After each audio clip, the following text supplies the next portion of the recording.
Welcome to the Firepreneurs Podcast. I'm your host, Jeff McDowell Jr. And I'm Bennett Grove. Between us, we have 20 years of firefighting experience. And over 15 years of experience building, growing, and leading small businesses. Each episode, we get after it by discussing leadership, life, and development. We'll also unpack the wins and losses that we've experienced along the way. You ready, big dog? I'm ready, my man. Let's get it.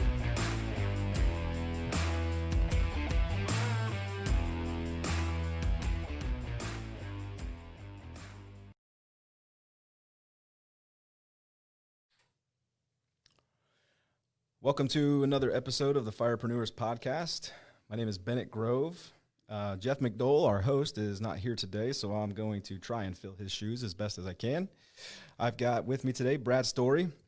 Brad is an attorney at Reichel, Story & Dean. Full disclosure, he's also our attorney at Fire Dogs Incorporated for Fire Dogs Junk Removal. Brad is going to be joining us today to talk about one of our episodes in the Beginning with the End in Mind series. This episode is going to be talking about forming your company and protecting your brand. B-Rad Brad. Hey. Welcome. Thank you, sir. So I'm going to do my best at trying to sum up, however many years of your life in 2 sentences. So Brad's quick bio is Brad graduated from Ball State here in Indiana. He's a graduate of law school at IU Indy, McKinley School of Law. Worked for one of the large law firms in Indiana. I think it's like one of the largest law firms in Indiana. One of them, yeah. And spent many years there. And then he left with a few of his colleagues and formed what is now Reichel, Story & Dean. Fill in the gaps if I'm missing anything, Brad. I will just correct our name. It's actually Reichel or Mark Reichel Story Dean. So yeah. I am sorry to the Reichel of the world that I have not yet met. We decided to spell our names really weird and just to confuse everybody. That's why. Dude, seriously, it does though, right? When you look at your signature, you have to okay. Yeah, and I think the German pronunciation. I think you're absolutely pronouncing it correctly. It should be Reichel, but he pronounces it Reichel. So. Copy that. So, Mr. Reichel, I apologize. I will buy you a beer sometime and make up for it. So from there, started your own company with those partners, right? And of the 5 people in your company now, you're the only one that's non-patent, but you do a lot of other really important stuff that we're going to unpack today, which is you're talking about licensing, franchise, general business, partnership agreements, litigation, a myriad of really just small business stuff. Fill in the gaps. Yeah, absolutely. So yeah, like you said, my background's in intellectual property, so I'm like the black sheep of the group in that I'm not the patent attorney, because a lot of your IP attorneys are going to be patent based, and I don't have that nerdy science background. Most IP attorneys start out in engineering or some sort of biology, something along those lines, so that they can be those technical persons. So I'm business background, so I help out with all the non-patent stuff. So like all of our clients that need help forming businesses, preparing agreements, license agreements. I do the trademark work. Trademarks are kind of where I started out. Cutting my teeth in the legal world was, helping clients protect their brands and helping them license those brands to others, So I basically do everything that's non-patent, even including the litigation for our firm. And then I can get into the patent litigation with help from my patent partners who can break down the sciencey part of it for me. So another thing that's kind of different with the intellectual property world is that we aren't really restricted to just one state. Most attorneys that you talk to, they're based out of a certain state. While I'm an Indiana attorney, trademark law, patent law, that is federal law. Right. So I represent clients all over the country, all over the world. We have a huge international client base because they need to protect their rights in the U.S. So we're one of the drivers for the world economy. So a lot of people need to protect them regardless of where they're at. So that's something we're going to unpack later, because I want to ask you a question about the nice mail that I get regarding international trademarks, where some name I can't pronounce wants to register me in different countries for the small fee of like $18,000 every year. And that goes with it because you're in the public record and everybody has your email. So we'll have to come back to that one, man. So for our audience, let's bring it home here. So we got a little bit of background on Brad. Let's circle back to our series, and I think I warmed you up to this a little bit. So this is part of a series that we're doing called beginning with the end in mind. So in other words, we're trying to teach and explain that when you're building a company, no matter what size you are in the beginning, it's important to think about where you want it to be in 1, 3, 5 years, because so much of that will dictate how you should start. And I mean, I couldn't think of the many topics we have in the series. This one is super important because a misfire here, it's not that it's going to break your business down the road, but it could just be very costly. So bringing you in to talk about how to form the company, so what different types of formations there are, from LLC, S Corps, different types, but then also what to do with the company once you formed it and how to protect it. So this episode of Beginning with the End in Mind series is going to talk about next steps if you are just getting started, or if you're already started and you might need to go backwards and pick up some of the pieces that you forgot to take along the way. So one of the first questions I want to start about is, why is it important to legally form your company from the onset rather than just like fly below the radar, do a little cash business, right? No, I mean, protect yourself.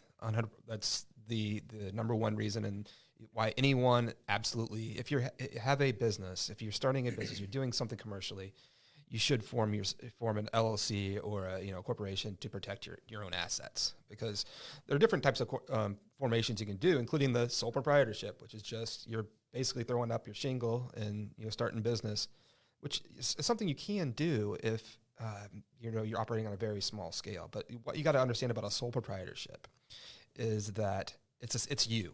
You and the sole proprietorship are one and the same.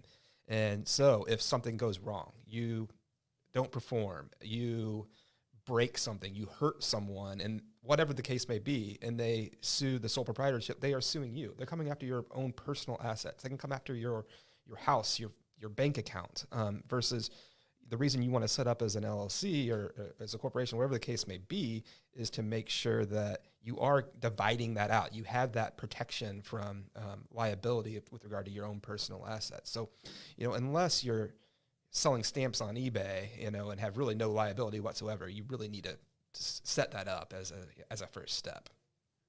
Yeah, I mean, and I think, so let's put it in a little bit of context here. Firepreneurs, a lot of firefighters that also have a side hustle. Absolutely. It's so important what you just said, because if you're a firefighter that has an off-duty business, your primary job is you're a firefighter. That's how you're mainly earning a living for your family, but you have a side hustle. So you don't want to leave yourself vulnerable at your side hustle, which could then wreck your personal life and then spill over into your fire department career. And which is what you just described. So you're doing handyman on the side, and then you damage something inside somebody's home, and it's super costly. And they're going to come after you if you're a sole proprietorship. Absolutely. And they're going to clean you out. They're good. Yeah, they can come after you, and that's the last thing in the world you want. And especially, talking about something like an LLC, that is incredibly simple to set up. I mean, there's very little corporate formalities. We could get into the different specifics on what the different types are, but just setting something like that up with your Secretary of State or whatever the organization is within your state, 'cause it's not always the Secretary of State. Sometimes it's the Attorney General or the corporations, whatever. It can be different, but here in Indiana, it's the Secretary of State. It's a $95 filing fee to set something like that up. So it's just a no-brainer if there's any sort of potential liability associated with your business to go ahead and do that. Okay, so let's unpack that a little bit. We've got John Doe, firefighter, going to start a side business, cutting grass, doing handyman work, something along those lines. What are the most viable options when you're starting a business just to protect yourself? I mean, you mentioned sole proprietorship, so that's one path to go down. Yeah. So the sole proprietorship, that's your basic one. Basically, you're just starting your business and you're not doing any corporate formalities. Along those same lines is the partnership. So it's just like it's a sole proprietorship with someone else or with multiple people. You don't necessarily have anything formally filed. You're partnering up with your friend or your brother or whoever, and you're operating it that way. Not advised at all to do it either of those two ways, really. What you really want to do is set up, and this can vary a little bit state by state. So I'm going to kind of talk specific to Indiana, but most states are going to be very, very similar. There might be some other corporate options elsewhere, but the main options are going to be your LLC, when I say LLC, your limited liability company, your corporation, and then there's a couple different kinds of corporations. There's an S corp and a C corp.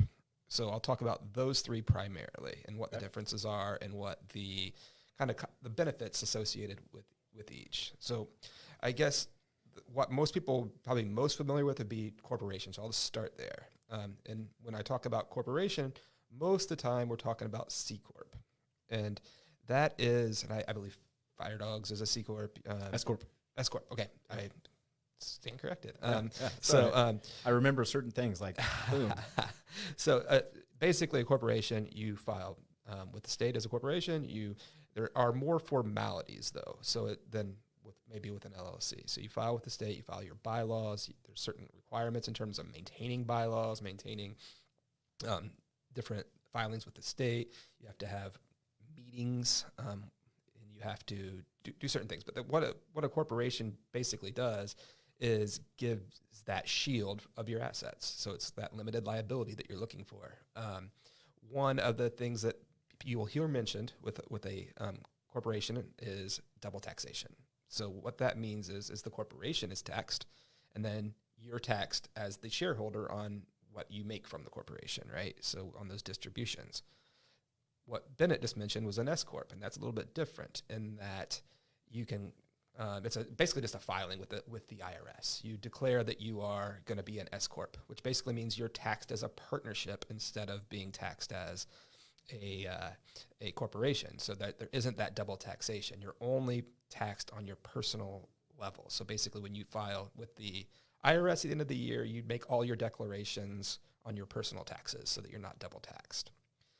So an S corp is a good idea for a small company potentially that doesn't want to be quite that C corp level, but wants the protection of their assets. One thing about an S corp, and this is getting a little bit into the weeds, is you're a little bit restricted on who can own shares in the company. There's a numbers restriction. There's a restriction on other corporations being able to own shares in the company. So an S corp isn't always right for everybody. And I would say my default for most of my clients is going to be the LLC route. So real quick, before we dig into that, because with the S corp and the C corp, I know that for me, and I'm just gonna point the light on me for a second, not saying anybody else feels this way, but I remember when I was setting up my company, I had set up an LLC prior. Yep. But like the whole idea of like S corp and C corp was wildly confusing. Sure. Because for the first somebody who's just starting a business and just getting into it, we're still learning what equity means. Yeah. And then now we're talking about shares. Absolutely. And now we're talking about not just shares, but how we can distribute shares. And we're like, what the hell is a share? What am I going to do with a share? So, when you're the 100% owner of the company, you're thinking to yourself, like, what am I going to do with shares? So can you kind of just maybe real quick explain within the S corp, C corp, what, when you have equity, 100% of your company, why are shares relevant at that stage? So you're a small business, and you're talking about beginning with the end in mind. I know that we could get in the weeds on how you set your up company now might also depend on how you go public with it, and shares could play a role there. But if we're keeping it kind of smaller for now, how does shares play a role in the C corp and S corp at this size? Yeah. So especially a single. I mean, that's kind of almost a misnomer, or it feels like a misnomer when you're talking about shares and you're the 100% owner. Right. Basically there's 1,000 shares, but there might as well just be one, right? Right. So it's a little bit different with the single owner, but I mean, that's just how you classify ownership in the company, and then once you do want to bring someone on, those 1,000 shares that you own, that's how you divide up what you bring them on with. You give them X amount of shares, right? And getting into the C corp, S corp differentiation, one thing with the S corp is you can't have different classes of shares, which is a pretty important distinction when you're growing a company. Because, for example, if I have a C corp and I want to provide a stock ownership plan for my employees, but I want to give them a different class of stock. I want to give them non-voting or something. Non-voting. I want to give them, maybe it doesn't, they don't get the same rights in terms of being able to, get additional shares, that kind of thing. You want to basically give them a different class of stock. You can't do that with an S corp. So that's like a C corp advantage. Basically, only clients I really advise to go towards the C corp route are clients that are looking for equity, to get investment, Right. looking to really, potentially go public, to have a stock ownership plan. It's a lot easier to set up a stock ownership plan with a C Corp than it is with an S Corp or even an LLC. So that's kind of the only time I ever really talk along those lines is we're talking high growth. We need investment because investors are just a little more comfortable with that C Corp because that's the old school company. That's what your Muscle memory. Yeah, that's what your companies that are on the stock exchange are. They're C Corps. But yeah, so that's when we're talking shares. It's because usually you're not talking about multiple owners, but it's just a single owner. It's just verbiage. That's all it really is. And it's not to what I would say to our listeners is that it's not to discourage you from wanting to build. Dream big. Yeah. If you have visions of building a national company that one day would require outside investment, perhaps, or something that you envision taking public, which in 2020, there's full of companies of 20-year-olds that went public. Absolutely. So there's nothing wrong with dreaming big. We're not discouraging you from dreaming big. We're also just pointing out that if that's not your, slice of the pie, you want to start a business, protect yourself, but you're not really worried about taking your company national or taking it, even like to public levels where it's going to be a publicly traded company, then, shares, not to discredit it, it's just, it might not be on your radar as much. And that might be where Brad's talking about between C Corp and S Corp. It's a distinction that you should just keep in mind. Yeah. But the more common, I think, is LLC. LLC is by far and away the more common. Okay. For the smaller startup companies. And even larger companies. You're seeing more large companies now that are LLCs. Not your stock exchange companies, but a lot of companies that are private that you have very much heard of are operating as LLCs just because of the ease of setup. You have more flexibility than with the S Corp in terms of who can own shares. And I guess I use the word shares again, but in the context of LLC, they're called units. So for whatever reason, just to make it even more confusing. Yeah, you don't own shares, I guess, in an LLC. This is the way to make it more confusing, so that we keep lawyers employed forever. Exactly, exactly. That's important, especially in a tough economy, right? That's right. But so they're called units in there, but you have more flexibility. You don't have some of the requirements that you have. It's an ease of setup. So it's the default organization, I guess, for my clients is what I tell them. I gave you the reasons you would want to be potentially a C Corp.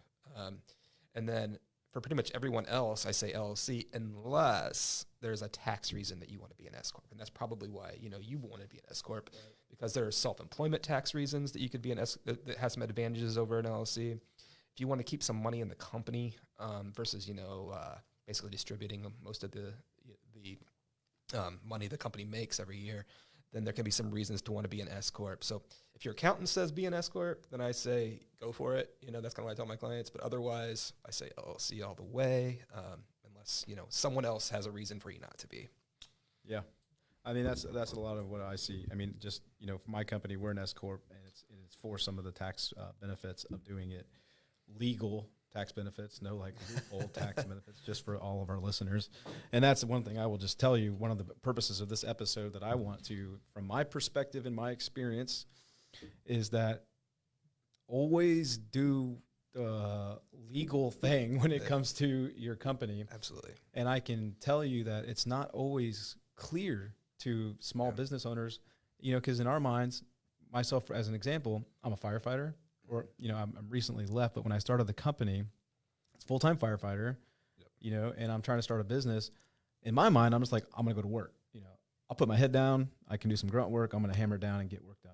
And but you can't, as the business owner, you have to have peripheral vision. You have to think about the legalities. Absolutely. And sometimes those things can be overwhelming and confusing, and we don't always know what those are. Yep. And that's kind of the trials and tribulations of being a business owner, is you start to learn what those things are. Absolutely. So, part of forming your company is protecting yourself, also protecting the company. Because one thing I always tell the people on our team is that the company is not, even though I'm the 100% over the company, it's our company. Because if you don't take care of the company can't take care of you. Mm-hmm. And so if you start being foolish with how you set your company up and you don't think about these things and make them important, you could find yourself in a situation where you're jeopardizing the company. And if the company's not healthy, it can't take care of the people that rely on it. Mm-hmm. And so to form your company and set it up from the onset, correctly and legally, that's where, for me, it was a no-brainer. I was going to get my accountant involved and an attorney involved right away, just to make sure, because the last thing I wanted to be worried about was trying to read and learn law at that time. I needed to get work and make work. Exactly. You do your business for a reason. That's what that's what that's what you're good at. You hire other people to do the things that they're good at to help you out. Right. Okay, so let's get into another question. B-Rad, I got one here. So we talked about some of the advantages, difference or advantages between being an S corp, LLC, or an S corp. There's another one I wanted to cover here, which is, and it's more of a tax question, but it's, what is the advantage of being an LLC? Or there's another option where you can be an LLC taxed as an S corp. And how is that filing? Is there any difference in the filing? Like I said earlier, S corp designation is really just a document you file with the IRS. So you can do that as a C corp, you can do that as an LLC. And again, I have my clients that come to me and they want to do that. I usually say, well, why? Why do you want to be an S corp? And they're like, well, my accountant said this, this, and this. I'm like, then do it, because there's a tax reason to do it. So basically, you're an LLC in terms of the company formation. You're just an S corp for purpose of taxes. They treat you as an S corp. And I don't want to get too much in the weeds when it comes to taxes, because that isn't what I do. Right. I know enough to know there are reasons for it, and the accountants have suggested it. And if accountant thinks there's a good reason to be an S corp, then by all means do it. But you're still an LLC. You're just being taxed as a corporation in that instance. Yeah. So we talked about really kind of 6 different scenarios, right? So just kind of unpack. We got sole proprietorship. Mm-hmm. We've got a partnership, Yep. an LLC taxed as an S corp, Mm-hmm. an S corp, and a C corp. Yep. So as far as different types of company formations, we just talked about 6 of them there. Yep. Those are, as far as I know, the widest. That's the most commonly used of all of them. Yep. And so for the purposes of forming your company, those are 6 options. We talked through some of the benefits of doing those. And like Brad said, and what I would say here is that you, at the end of the day, I would get an accountant involved and an attorney involved in this process and your decision making, and protect yourself from the onset, beginning with the end in mind. No matter where you are today, $0 in sales. Down the road, as you start to make money, you're going to need to protect yourself. Involve an attorney, involve an accountant, and make the right decision from the beginning. It's one of the best investments you'll ever make. Yep. But that's just the beginning. Yep. So now we've formed our company. How do we protect our company? Absolutely. So I know for my company, I wanted to, and I've talked about this book a few times on the podcast. I'll probably continue to talk about it. There's other people who talk about this, but the E-Myth talks about, even if you are never going to franchise your business, you should still build your business from the beginning as if it were franchisable. So again, never franchise again, but as if you were going to franchise it. And a lot of that is because of their systems and processes that are involved, which is another episode. But for the purposes of legally forming your company and protecting it, when you go into forming it and protecting it with that mindset, you're just ensuring its longevity and its long-term success. So we're talking about protecting the brand. And so trademarks. Yep. What is a trademark, and what does it do for your company? Absolutely. So a trademark is, the name of the business. It can be that. It can be a tagline. It can be a logo. So, if you think about, let's just use Nike as an example. You have the Nike name is trademark. Their Just Do It tagline, that's a trademark. Their the swoosh logo, that's a trademark. Just those are different. Just kind of give you one company and different things than Nike has infinite number of trademarks, but that's just kind of an example. It can be anything that signifies the source of your goods and services. So it's a source indicator. It's your brand. So it can be the name. It can be a lot of different things. Okay, now we know a little bit about what it is. A question that we've talked about is, because there's people in the country that may have a name that's similar. Yep. So let's say you've protected your name, mm-hmm. and you've paid for the trademark. Why would you protect it at a federal level, and why would you protect it at a state level? So if Yeah. I'm filing this trademark that we're talking about, there's two distinctions: state, federal. Talk to us about both and what the benefits are. I guess there's even three components, because we also have common law. So common law, we'll start there. That's basically you just start using the name. And even if you never, and this is kind of getting, different types of intellectual property, but, trademark, even if you never file anything, you just use the name, you're acquiring common law rights in that name. It's not like a patent where if you don't ever file for a patent, you don't have any rights in an invention. You have to obtain a patent. A trademark, you don't have to obtain a trademark registration. You can have rights immediately, if you're going about doing business. So you have that out there. And then, there's the different levels of protection to kind of formalize what you have. And there's a lot of reasons to do that. But basically, a trademark registration gives you some exclusive rights, or at least in theory. It gives you the exclusive right to use that name in connection with the market where you've registered it. So, for example, you can register with your state. Every state has its own trademark register. You do it with different entities in different states. Here in Indiana, it's with the Secretary of State. You can file a trademark registration. It gets you registrations throughout that state. If you have visions of operating beyond your state, or even if you just want to get broader rights, you can get the federal trademark registration. And that's most of what I do. I mostly file at the federal level because most of my clients want to obtain broader rights. They want to have rights just beyond their own state, their own region.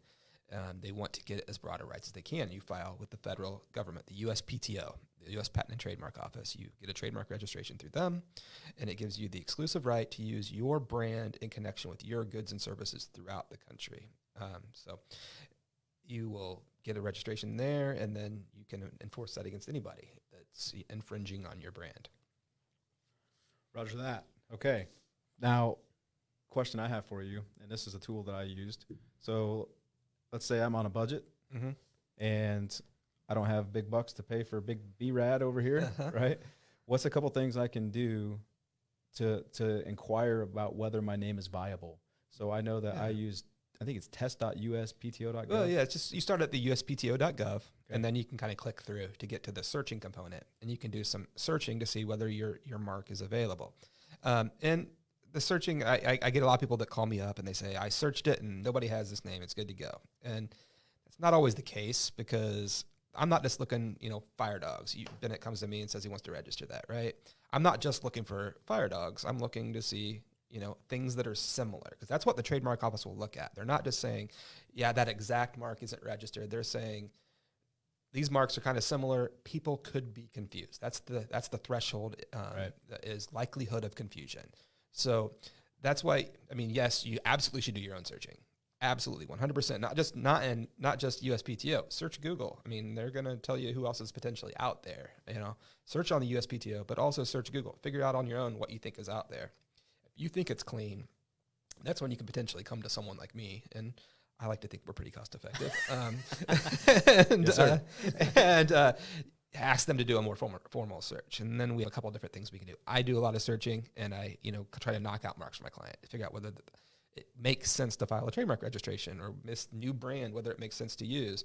And most of the time, my searching is going to uncover everything that's relevant. But some marks can be difficult to search, because there's going to be different spellings and stuff like that I might not think of. So we can always order a search report from another company. Like there's companies out there that exist for the sole purpose of doing searches and for watching our clients' trademarks, right? So if you're launching a brand new brand, you're going to dump a lot of money into it. That could be something to think about too. But searching is very, very important, because you don't want to dump a lot of money into a brand that you're going to get a cease and desist letter from somebody like me in a couple months, because they found out that you're using their client's brand and they don't like it. So just basic searching to make sure your mark's pretty clean is absolutely an imperative. So I'm going to pause and tell a story, because part of this podcast is to share the wins and losses.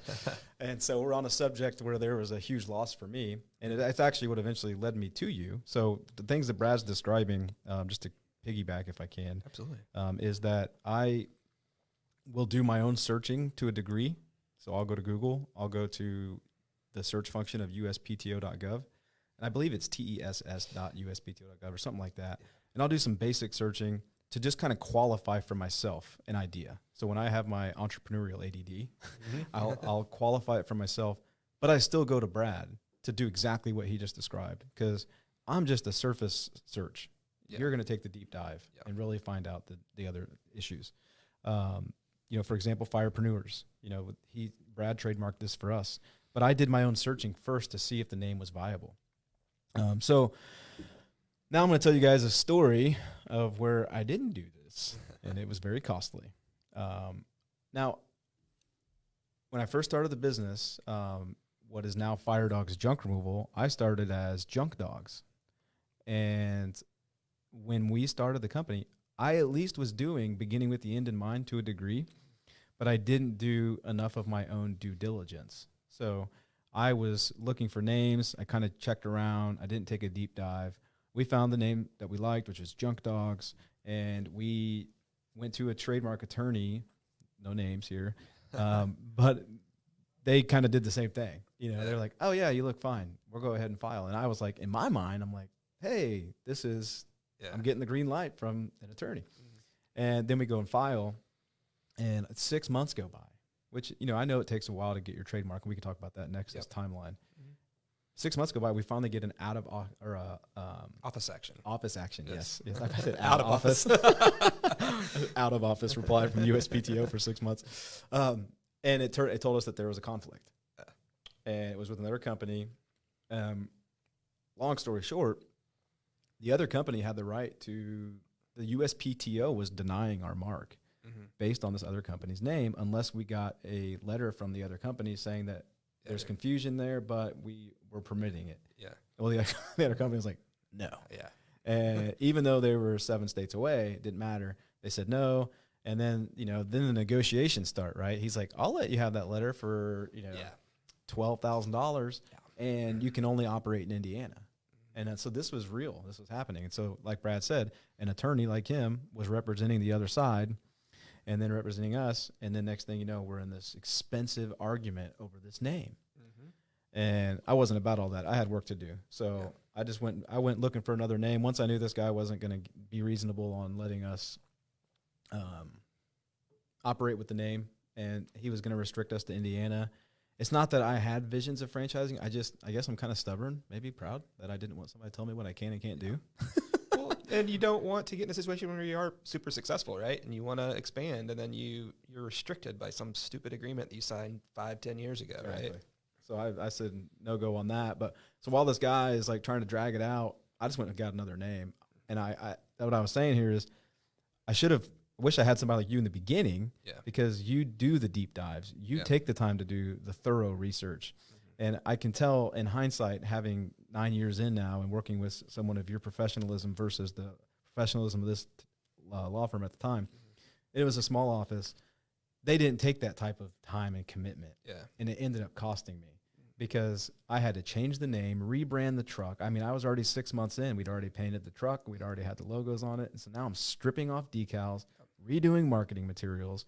A lot of our customers, the few customers we had at the time, are now confused because we're changing the name. Yeah. It was a giant headache. It was super stressful. And that's, I don't know who you used before, but like one thing with, you don't have to, but with going to someone that's not trademark specific too, like a business attorney, for example, that maybe doesn't really do trademarks, or that's a very small part of what they do, they're kind of coming to the trademark searching system like a layperson. They're not used to searching it. One thing, I know how to search the thing because it's what I do every single day. And it's not just, like I said, it's looking for similar stuff. It's looking in the right classes. Because the system isn't, you can easily do a search on the USPTO site. That's not a problem at all. But to do a really good search, you kind of got to know what you're doing, because you got to be able to go, restrict by classes and, do things that somebody that's just going to it for the first time, or just go into it, once a year or whatever, that they wouldn't really get how to use that website the right way.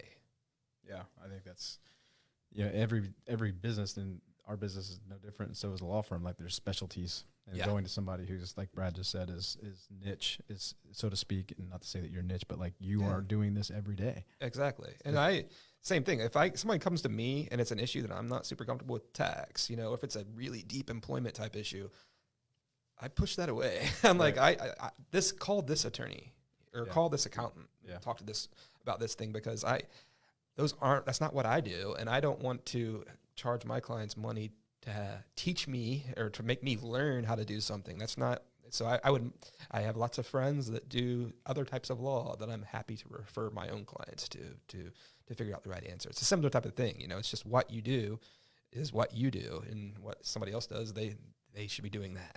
Right. So, I mean, there's an example of, beginning with the end in mind. So did it to a degree, but still wasn't successful because I wasn't, as discerning as I should have been maybe in finding the partner that I worked with, the law firm that I worked with at the time. And so it's super costly. So there's an example of where I did begin with the end in mind. I was trying to do the right thing, and it was still costly. So now imagine that you don't begin with the end in mind, and you try trudging along, and then you're dealing with headaches like this down the road. Yeah. So it's just a cautionary tale, wins and losses. But as Jocko Willink would say, it was good because it taught me a lot. Yeah. So even when you face problems and you face challenges, it's good because I can tell you that I learned an immense amount about trademark law at that time. You have to. And hey, my man, it led me to you. Absolutely. So good thing came of it, right? And so one of the things I learned about in trademark law that I want you to talk about is I learned a funny name in trademark law. When you're picking your name beginning with the end in mind, you should choose, if you want to trademark it, what is called a fanciful name. Can you explain the difference between generic and fanciful? So it's a continuum. Okay. So we're going to trademarks and what my clients like to usually start with are something on the wrong side of the continuum. And what I try to get them towards is what I consider the right side of the continuum, right? So the worst mark you can possibly pick, we'll start there. A generic mark, junk removal services. Just call your company junk removal services. That's it's a generic. There's nothing there. I mean, it's just purely generic wording, right? So that's a bad place to be. The next step up on the bad scale is descriptive marks, and my clients often want to go with something that's pretty descriptive. Difference between descriptive and generic is they're not quite as bad. Maybe you could potentially protect it down the line, but it's still a tough mark to protect. Blue truck junk removal services or something along those lines. It's a pretty descriptive mark, right? Next step up is suggestive marks. So maybe it suggests the goods and services, but it doesn't describe them directly. So those marks are protectable. You can have a suggestive mark. You can't have it. You don't want a descriptive mark, but it can suggest what you're doing. Again, it's kind of hard to come up with these on the spot, But when you're live and you're on a podcast, you can't just ring them off. I should have had some examples ready, but then it's just not as bad as descriptive. It just kind of suggests it. You got to have some imagination to figure out what it necessarily connects to, right? Next up is what did you say, arbitrary or fanciful? No, you said fanciful. So arbitrary is next up. So something that has nothing to do. It's a defined word, but it has nothing to do with the services. I mentioned Nike before. Nike would be an arbitrary mark. It has nothing to do with shoes, but it's an existing word. It's a god or goddess or something. I think it's a Greek word. Yeah, I think it's a goddess actually. So it's an existing word, but it has nothing to do with what they're selling. So it doesn't describe it in any way. It doesn't suggest it in any way. The best mark you can come up with is what you mentioned, a fanciful mark, and a fanciful mark is a made-up term. I believe Uber, or I guess Uber, that's not a made-up word. Trying to think of something, something Kodak was, I think wasn't existed before the brand or whatever. So it's purely made up. It's not. Sorry, my phone's ringing. It's okay. It's made up word purely to serve as a trademark. It didn't exist beforehand. That's the best thing you can come up with. You can make up your trademark, and that it's not descriptive of anything. So it's the strongest type of mark. So that's what I'm really talking about here is strength. And when I say strength, it's the mark that you can best protect, you can best enforce against others. Right. You could potentially get a registration sometimes for something that's kind of descriptive, but then it comes time to enforce it, and it's really difficult because I have clients that come to me all the time with marks that they just love, and it's like, man, that's pretty descriptive, or it's pretty common, right? It's like lots of companies use similar brands that are out there. In that case, it's really hard. Maybe I can get a registration for it, but it comes time to enforce it, it's like, man, there's so many other people out there. How do you really enforce this brand? Versus if you have something that's arbitrary or fanciful, then it's really much more easier to enforce it down the line because it's a strong brand. It's a strong brand in terms of me as a trademark attorney, what I identify as a strong brand, because I can really enforce that against others versus something that's really descriptive. I just have a hard time because it's too crowded of a market. It's wording that's just not protectable at all. But, that's the fight that I have with marketers a lot of times because they want to have something that tells the client or tells the customer what it is that they're providing. So they want to go something that's more towards the descriptive category that's difficult to protect. And I try to push them over towards the arbitrary, fanciful category that we can really protect. We can really, build a brand there. That makes sense. And I think, if you're listening to this and you're starting your company and you have big dreams, big visions, I wouldn't be discouraged necessarily, but I just think it's that it just requires you to do more of what we're talking about with this series, which is be thoughtful and think and you do some critical thinking about, okay, if I have visions of not just having a side hustle, but I have visions of building a statewide or national company, and you're choosing your name, I think some of the advice you're giving here is that, if you want it to be something that can be protected and trademarked and kind of rock solid, you need to spend some time thinking about something that is protectable and on that side of the continuum that you were describing, which is the arbitrary, fanciful, or even what was the suggestive is also protectable. And I'll give an example like Tide for like laundry detergent. That's kind of suggestive. It suggests water. So it's like something that's not, but doesn't necessarily describe anything, right? So that's kind of where I go with more of a suggestive mark. So I mean, if you're providing lawn service in your local neighborhood, then you probably fine calling it Jeff's Lawn Service, and you're not really concerned about building a brand. But if you want to build a brand, then you want to go more towards something that's a stronger brand that you can enforce, that you can really build around and have that be your name and your name alone. Right on, man. That's good stuff. So piggyback on that, we've trademarked the name. We talked about state versus federal. I want to kind of dig into that just a little bit more. Mm-hmm. I've trademarked the name, and I've got a name I do want to trademark, and I come to you and I say, hey, let's trademark this. Yep. I want to go state or I want to go federal. Which one do I choose and why? I almost never file state anymore. Okay. It's just a piece of paper at this point because they don't do any real searching. It technically will give you rights throughout your state, but I mean, I don't look at them as that much more than a common law right, honestly, because it's almost like a rubber stamp. When I file with the USPTO, they're going to do an extensive search to figure out whether my mark's registrable. If I file with the Indiana Secretary of State, and I can't speak for all states, but if I file for the Indiana Secretary of State, basically they'll do a quick search and then they'll stamp it, and I have a piece of paper that says that it's registered in Indiana. I mean, if you purely operate in one state, if you have no designs beyond going beyond your local city or town, then maybe a state registration has some benefit to you. That's when I'd think about it. But if you really want to protect your brand, then I would go to the USPTO, go to the federal route, because it's much stronger protection. I just don't view a state trademark registration as having a whole lot of value in almost all instances. Okay, so now we're breaking it down here. Gone state, federal. Yep.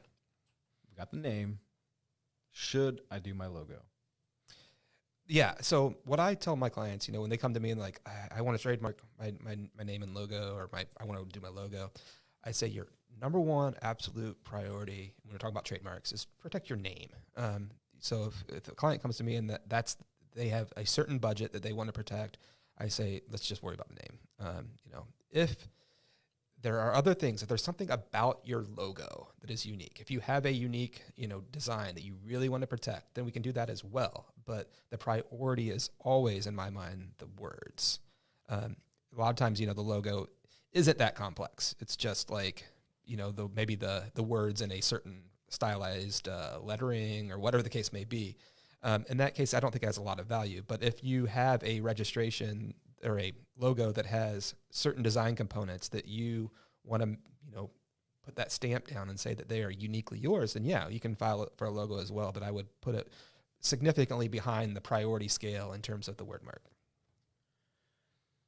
So I'm going to give a couple examples here of situations where you might actually have to protect it. So what happens if in California, right? So we've hired Brad, or we've got a trademark attorney that's gotten us down the road. We've got our name protected. Maybe we even protected a slogan. Maybe we even protected a logo. Yep. And now somebody in another state is using a name that in your mind is similar enough that it ticks you off, man. Like you're like, what the? This guy's using this name. That's so close. Like I wanna send him one of those cease and desist letters. I want to give it to him. You know what I mean? So now tell me why we wouldn't.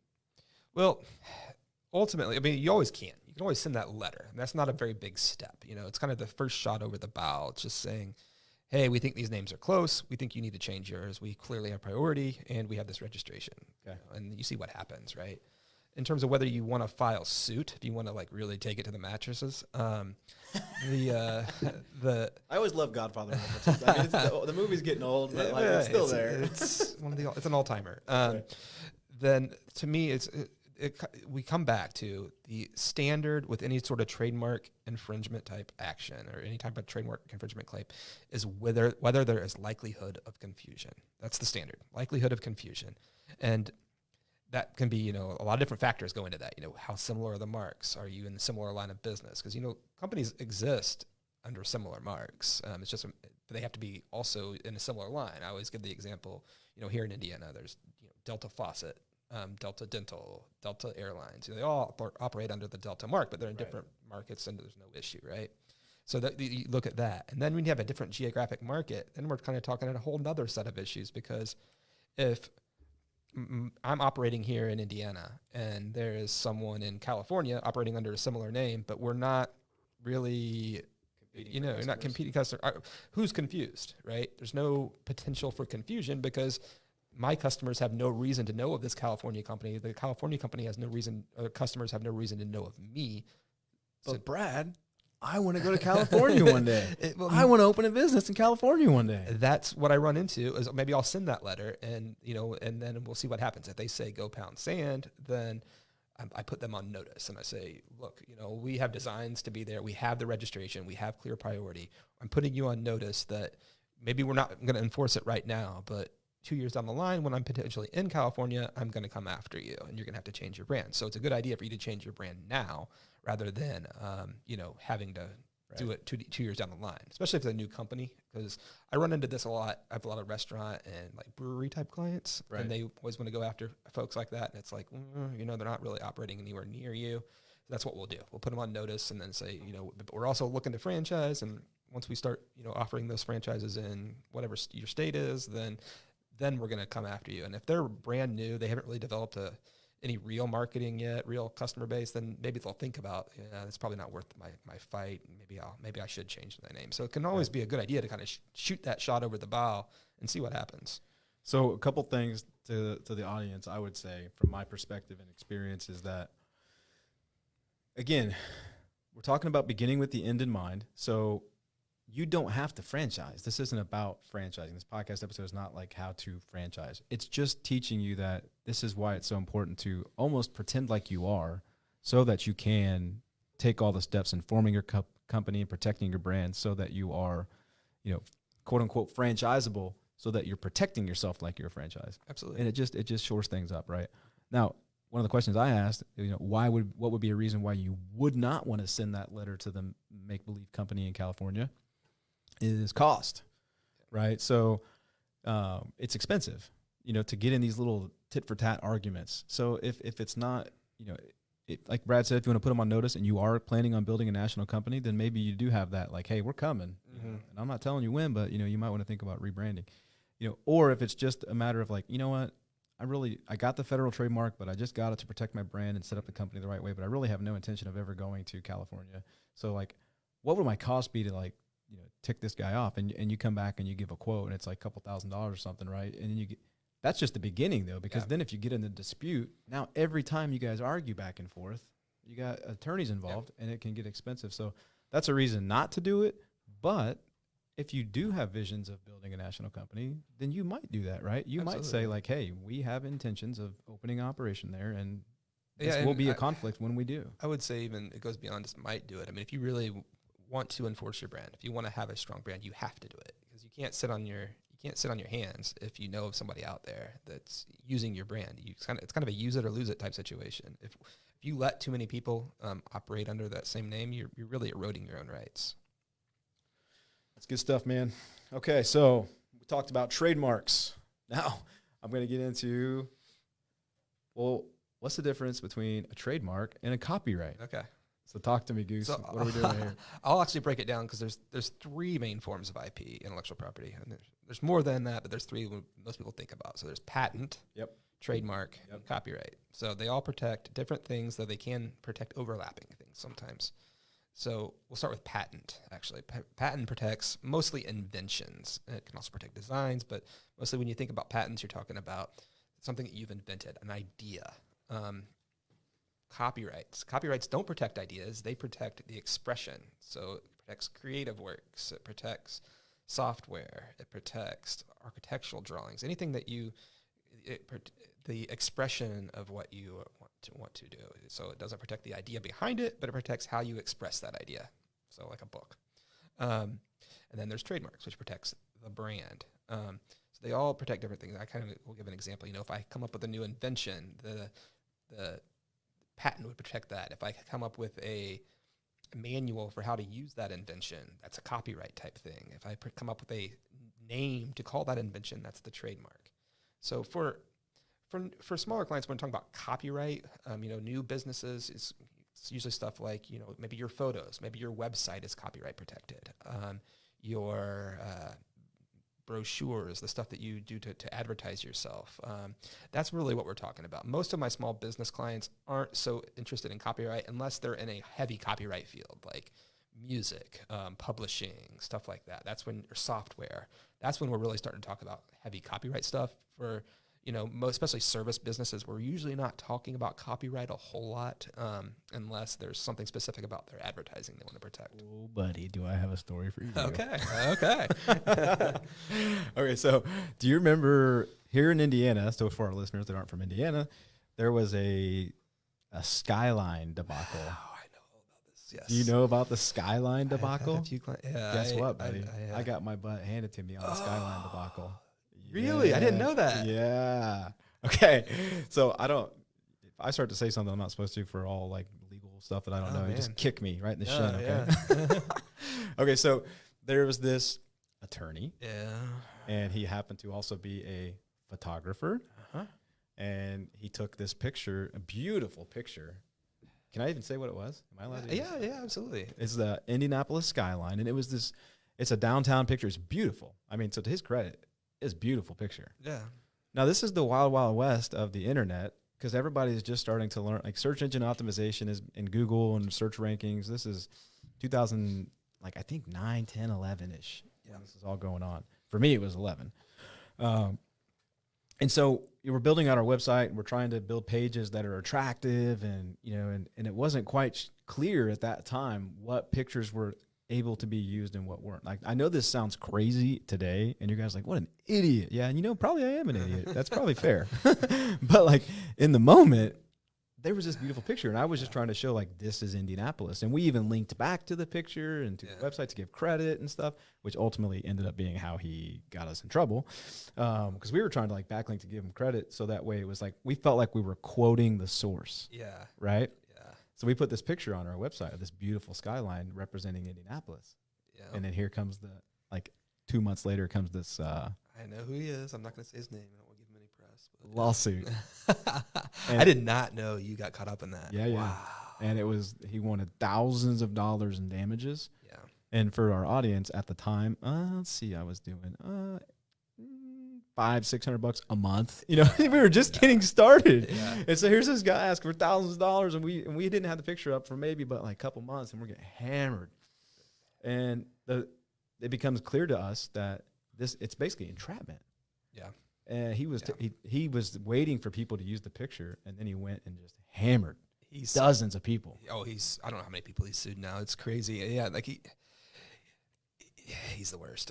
He's gotten slapped down though too quite a bit now. I heard that he recently lost some of these cases. Yeah, and got some attorney's fee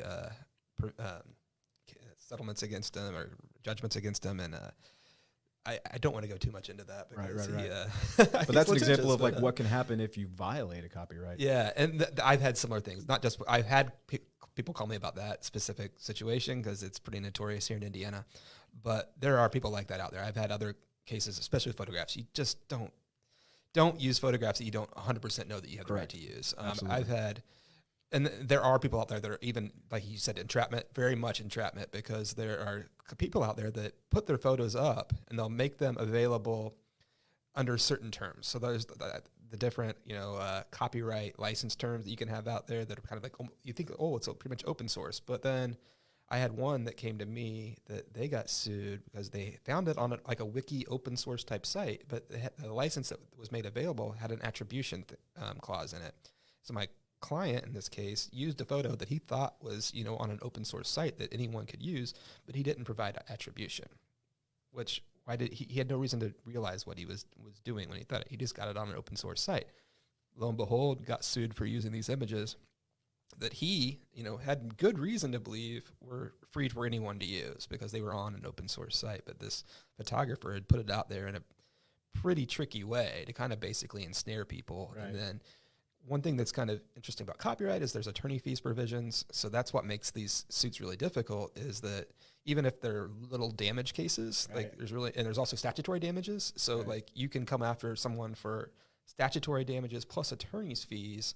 And that's what these high settlement demands is, even if there's no damage. Like there was no way that this photographer was hurt in any way by the fact that you used that image, but he still has that statutory damage provision and attorney's fees he can come after you for. And it's just, yeah. So I'm sitting here saying like, right, as if like I know legal discourse and law. Yeah. I did it before that. Yeah. But I remember reading it and I was like, oh, that's how I'm screwed. Yeah. Oh yeah, I'm totally, he's going to get me right there because he's an attorney and I don't. Yeah. So I only know right. Like I'm sitting here nodding along because I remember reading and being like, what the, I just started this thing. Yeah. But coming full circle here, this stuff we're talking about, beginning with the end in mind. Again, I told you, when we do the intro, we unpack the wins and the losses. Yeah. There's been a couple of losses that I've gone through as a business owner that have to do with trademarks, copyrights, and they were costly. They were expensive for me at a time when we didn't have money, And so take some of this advice and just protect yourself, shore it up, And again, pictures, it's pretty much a no-brainer today. 2020, you're not using other people's pictures. And at the time,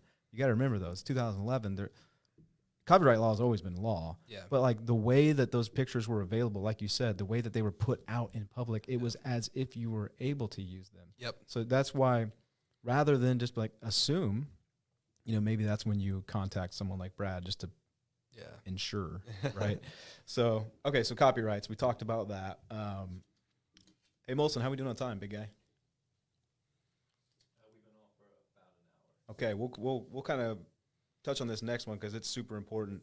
Yeah, about an hour, and then we had a comment as well that I want you to address when we finish up. Roger that. That's pretty sweet. Yeah. Comment, episode 4. Right on. Okay, so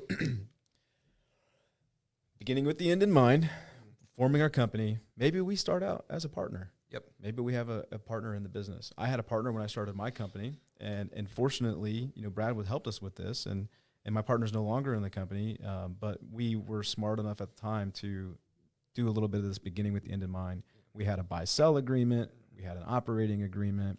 And so when it came time for us to part ways, it was pretty amicable and pretty clear how that was going to happen without it creating some huge rift, right? Yep. But that's what happens a lot of times in your world, right? Absolutely. They don't have these things up front, and then it just becomes a real mess to unpack. Yeah, when we talk about, when you set up an LLC and you have someone else in there, or a corporation, whatever the case may be, and you have someone else that you're partnering with, it's even on the corporation side, it's even required that you have like the bylaws in place. But even then, you need to make sure you have the right bylaws in place. On the LLC side, you don't have to have an operating agreement, but it's a damn good idea because I look at it. It's like a prenup. Going into, but for a business. And what you run into is if you don't have anything in place, and then, your partner isn't pulling his share, then what happens? You have no real mechanism to figure it out. You just kind of got to work things out. Whereas if you have an operating agreement in place, you can talk about those sorts of things. So maybe you have, like you mentioned, buy-sell. You have a buy-sell provision that says that, if one partner wants to buy the other one out, this is what they do. So you have that there that you kind of cover that at the forefront rather than getting, 2 years down the line, you're pissed off at your partner and you have no recourse. So it's a good idea to have that operating agreement or a shareholders agreement or whatever the case may be in place there at the outset so that you can kind of address those issues that may come up down the line. So I'm somebody starting a business. This is pretty heavy, right? We're talking about a lot of stuff. Yeah. And we're just talking about, hey, man, I just want to cut some grass on my days off. Yeah. Right? And I just want to cut some grass on my days off with my buddy. Yeah. So let's take this a couple different ways then. Yeah. Why don't you give me the starter kit Yeah. versus the long-term kit? You know what I mean? So like if we're going to start with our business and I've got a partner, Yep. we talked about trademarks, we talked about copyright, we talked about operating agreements, buy-sell agreements. And at the end of the day, I'm with my partner. Yeah. We just started, and I've already got 5 people in the neighborhood that want me to cut grass. Yeah. Can I go ahead and get started cutting grass and do this stuff as I go? You can, but at the Okay. same time, what I would do is, at least, just with that example, you'd still want to set up as an LLC. I mean, that's just a simple step to protect your own assets. Like I said, here in Indiana, it's a $95 filing fee. If you use an attorney, it'll be a little bit more, but it really shouldn't be too much more. Right. Basically set up as an LLC, get you an EIN. That's a federal ID number that you use for tax purposes. You use to open up your bank account because you want to not just open up your LLC, start an LLC and just say I'm all done. You also got to have a separate bank account because and I can get too much nerdy here, but you don't want to have a piercing the corporate veil type situation where you set up an LLC, but you're not treating it separately. You're just putting it all in your personal bank account. You need to set up a separate bank account for this company. Because then they could come after you if you put it in your personal account. You're more susceptible to exactly. damages. It's what I just mentioned, like piercing the corporate veil. Basically, they're saying that your corporation's a sham. You just set it up, but then you're treating your assets as one and the same. So you want to do that, even if it is something that you think is fairly simple. Just because you're mowing grass, say you hit some line and you've done something to the yard or you've done something to the house on accident, that you want to make sure that you're at least protecting yourself. If you have a partner, you really should have something in place. Something, because no matter how great of friends you are right now, even brothers or family members, stuff happens. I mean, you get pissed off at your partner, you get pissed off at your friend. I mean, it happens. It will happen at some point. Things aren't always going to be 100% rosy. You want to have that fail-safe in place. Now, do you need to protect your brand if you're mowing lawn on the side? Probably not. Probably not a priority for you. Maybe it is. Maybe if you have visions, but if you're just mowing grass on the side, that's probably very low on the totem pole of expectations and things you need to do. But those first few steps, I can't recommend them highly enough because you're doing these things on the side to help set yourself up financially, to try to do things to make your situation better. You don't want to make it worse by screwing something up and then somehow somebody's coming after your personal assets. Okay, so you said something, and then I want to get to the question that Molson has for us. You said something about, maybe your partner's even your brother, and even then you want to have an operating agreement, right? So there's a scenario when you grow your business, you start to get going, and you're doing good, and maybe you're thinking about growth. And so this kind of segues into licensing and franchising and these things that we've kind of already talked about to a degree. Yeah. So let's say you're John Doe Services. That's so you named your company Doe Services, right? And then you got your business going, and you're doeservices.com. You're doing handyman services. So doeservices.com, but you're doing handyman services, and then Justin Doe. So John Doe, his brother's Justin Doe. Mm-hmm. Justin's like, hey man, you're in the southern part of the state. I'm in the northern part of the state. I want to start doeservices.com. Yeah. But I want to do it in the northern part of the state. Mm-hmm. So what are some as far as operating agreements and stuff go? Yeah. What are some concerns there? Yeah. And what options are available? Could he theoretically go do that in the northern part of the state since they both have the last name Doe? Yeah. It's kind of hard to protect the name. Should they do licensing? Should they talk about a partnership? Like what are some? Yeah, there's lots of options actually. I mean, but last names are different. I mean, they are protectable. You can absolutely protect your last name in connection with the business. They are considered descriptive though initially. So you have to maybe prove that you've been in the market for a while, prove that you've what we call in the trademark world acquired distinctiveness in it. So you have to do a little more steps when it comes to protecting your own last name, but they can be protected. So just because you're like, well, it's my last name too, so I'm going to do it. Ultimately, whenever we're talking about trademarks, whenever we have a trademark type question, it always comes back to, is there a potential for likelihood of confusion? So even if your brother has your same last name, if he wants to copy your business name, there could be a likelihood of confusion issue. So that's something that you could potentially stop him from doing if you wanted to. So, what you could do in that situation, you mentioned a license agreement. Yeah, you could license. You could have a coexistence agreement where basically you're not licensing him. You're not giving him the right to use it, but you're agreeing that you can both use it in these markets, that kind of thing. There's one thing that I don't want to get too far in the weeds. Anytime you're licensing someone your trademark, you got to be careful. You're not going to create an accidental franchise because franchising is heavily regulated, right. and you don't want to create one on accident. Right. But you could potentially license, though, in a different market. You could say, yeah, you can use the name as well. So you could do that. You could have a partnership. You could set up an LLC. You could okay, well, you can use the name, but I'm going to be a partner in the company. We're going to set up an operating agreement where I own X% of the company. You can use the name, but, here are the parameters for it. So lots of different options. So you said something I didn't actually know existed, which is a coexistence agreement. Yeah. So down that road, that's new to me. So yeah, well, you mentioned earlier. So I'll go ahead. Sorry. Yeah, so like if you were in northern part of the state, southern part of the state, coexistence agreement. Mm-hmm. In that instance, though, would you recommend that they both have different websites? Would they have different Google My Business pages? Yeah. Let's get real granular here. These are things that are pertinent to services companies. Absolutely. If you're coexisting, then you're going to keep things separate.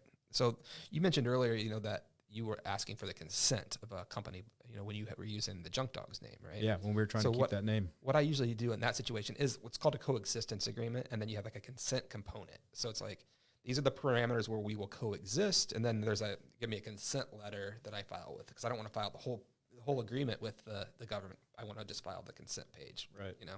So that situation, it's you're operating under this name, I'm operating under this other name. They're pretty similar, but these are my services, these are yours. We can coexist. We agree that we can do so. That's what I'm talking about. And in that situation, it could be I'm operating in Fort Wayne, you're operating in Evansville. There's no problem with us coexisting because we don't serve the same customers, that kind of thing. Man, that's some good stuff, dude. We talked about a lot. I think, honestly, some of these things in and of themselves are probably full episodes. Yeah. I mean, goodness. I mean, there's podcasts on just franchising, and you're talking about agreements. But yeah, I do want to get into our first, maybe our only, question from our first Facebook Live. Molson, bring it. Okay, well, it wasn't really a question, but this came to us. Here's Molson in true Molson form. Here we go. This came to us from Fire Dogs Junk Removal. They said, happy birthday, Bennett. Oh, this guy, man. Wow. This guy. Look at him. He's smiling. He's so happy. Well, happy birthday. I didn't even know I was on a special edition. COVID pound cake there.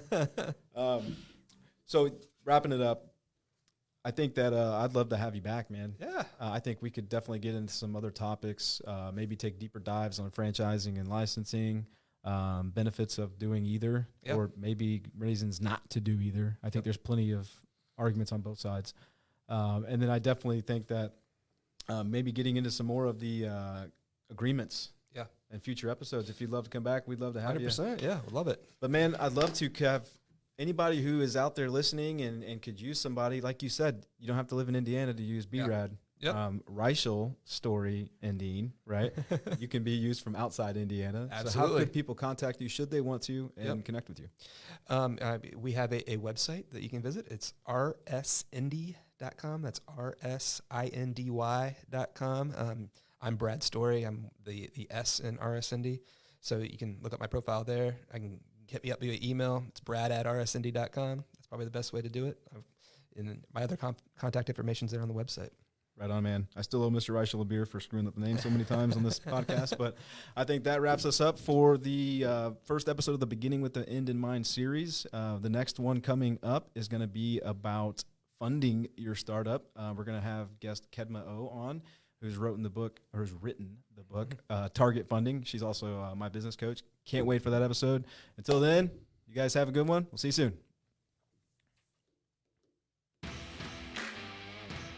Thanks for joining Firepreneurs today. We hope that we delivered value in your leadership journey. We humbly ask that you take the time to leave us a 5-star review, as that's how our podcast will rise in rankings and become available to more people. We'd love to hear from you, so you can email us by emailing firepreneurs@gmail.com. Follow us on Facebook, Instagram, or by watching us on our Firepreneurs YouTube channel. Stay hungry and get after it.